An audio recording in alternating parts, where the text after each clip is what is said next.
please. Could you say and spell your name for me? Yeah, Russell Biundo. Last name is spelled B as in boy, I-U-N-D-O.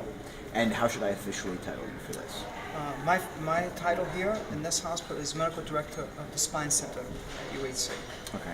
So yeah, let's get right into it then as far as back injuries go. And you can direct me on, I guess we'll start with the very, very broad-based. Do some sports cause back problems more than others? Oh, absolutely. The spine is much more susceptible to injuries, particularly in sports that involve hyperextension injury, particularly in gymnastics when they do a significant amount of back bends. In addition, any violent trauma to the spine can be devastating, particularly in football, lacrosse as well. So any type of high contact, high velocity trauma can obviously injure your back. It is most difficult to evaluate patients who are still developing. Young kids are more susceptible, obviously young girls are more susceptible to injuries. And sometimes if they're not assessed or picked up early, they can have long-standing consequences and impairments and disability. Okay, we're going to come back to those long-standing consequences in a minute. In regards to kids specifically, is there a point where, like, what would be around the age where you say the back is finished developing and you're less concerned about them playing or involving themselves in these certain sports? Where is there like a cutoff point where it becomes less of a threat? No, that's a good question. Each individual child develops separately and individually, obviously. So one child may progress and be fully mature at a younger age versus one would tend to linger and take a longer time. So it is an individual question. With respect, when a child is ready for contact sports, that's the million-dollar question. I think in this day and age, I think that we are premature. We are exposing kids to traumatic insults to the spine, to the head and neck, primarily by highly competitive spirit, primarily by coaches, again, a strategy to win at all costs, and peer pressure. So I think we are overdoing it. I think that most children should really not be involved in contact sports until at least 13 or 14. I mean, that is not the common good answer for most physicians and coaches. They don't like that because kids love playing pee-wee football and things of that nature. But in my experiences, they do best if they can avoid that contact until later on when they're more skeleton mature and also when their connective tissues are more mature, so they can withstand the forces and the violent trauma associated with contact sports. Okay, so let's talk a little bit. Is that near you? I just want to make sure my phone. Okay, that's good. That's good. That's Obama. So let's talk about some of those long-term consequences that you were just mentioning, and we'll start, I guess, with children who maybe do start contact sports too early. What are some of the long-term consequences that they could be looking at from overuse? Well, overuse, the long-term consequence of overuse is not too bad, as long as you pick it up early and you fix any biomechanical derangement that may occur. Obviously, the devastating injuries associated with children when they're growing is growth plate injuries. If you have growth plate injury, that can be serious. And that can have long-standing consequences with leg length discrepancies, abnormal development of the joint and the limb, and can be serious, obviously. That makes sense. The other injuries that are more common in the spine, for example, in children and young adults are what they call spondylolysis, but they're like these little microscopic fractures across the lower back, particularly in joints where they can be excessively loaded. Most notably in extension, when you bend back or you have a hyperextension injury, such as when you're struck from the front and you automatically arch your back tremendously. And that can give you pain and discomfort, and they can cause little fractures. Those take months to heal.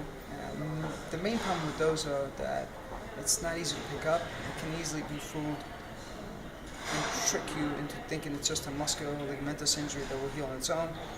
And children are resilient and they're stoic and they want to go back to play no matter what. So they're tricky.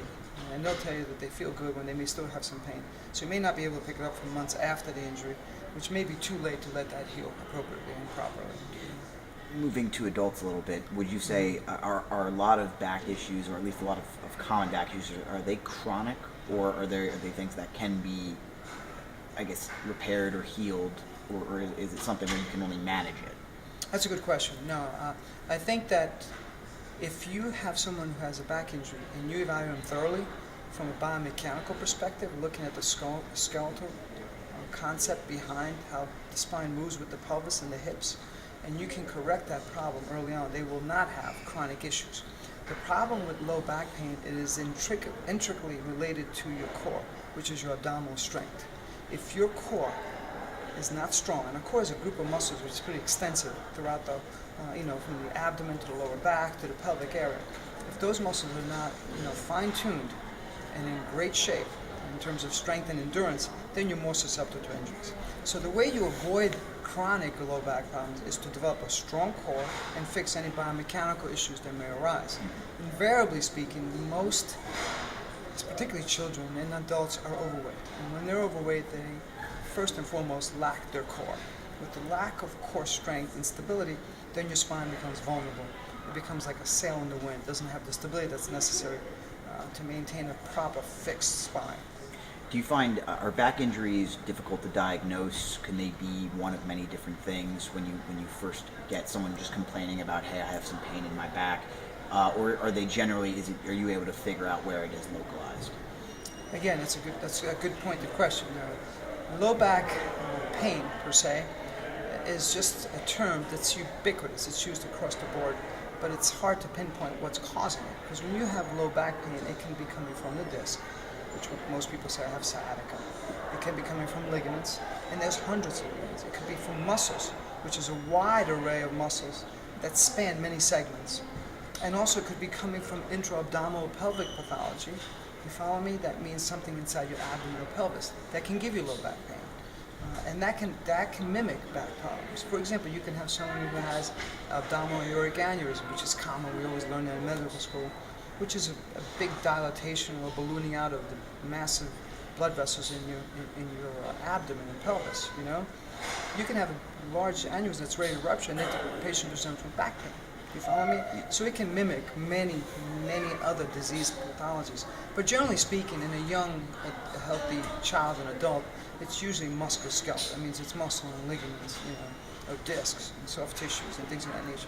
It's rare that we see that, God forbid, cancer or anything like that. Although it does happen, and we run into that occasionally.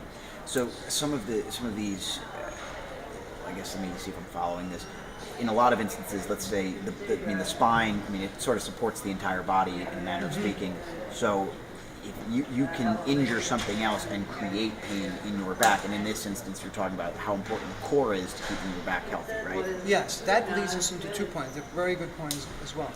First is the fact, like you said very well, that your spine is your basically your foundation. Without your spine, you would just be jelly. The spine creates stability in your whole body. With a strong spine, you have a strong body. With a strong spine and a strong core, you have a great athlete. You can never have a great athlete unless you have a strong core and a strong spine. You follow me? But in that same segue, you have to understand that the spine will absorb loads that come from your ankles, your feet, your knees, and your hips. It will take that load and absorb it and distribute it appropriately through your pelvis and your spine. Vice versa, things from above, such as if I'm throwing the javelin or I'm pitching, that will create torque that will be absorbed by the spine.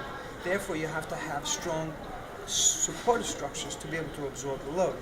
Furthermore, you have to be clear, and you understand it very well, is the fact that all loads will be concentrated on the fundamental aspect of the spine, which is in the lower back, because that's what everything is pivoting upon. So if that is not stable, that is the segment that will give first, because that's your weakest link, because many components of rotation and load occur in that area.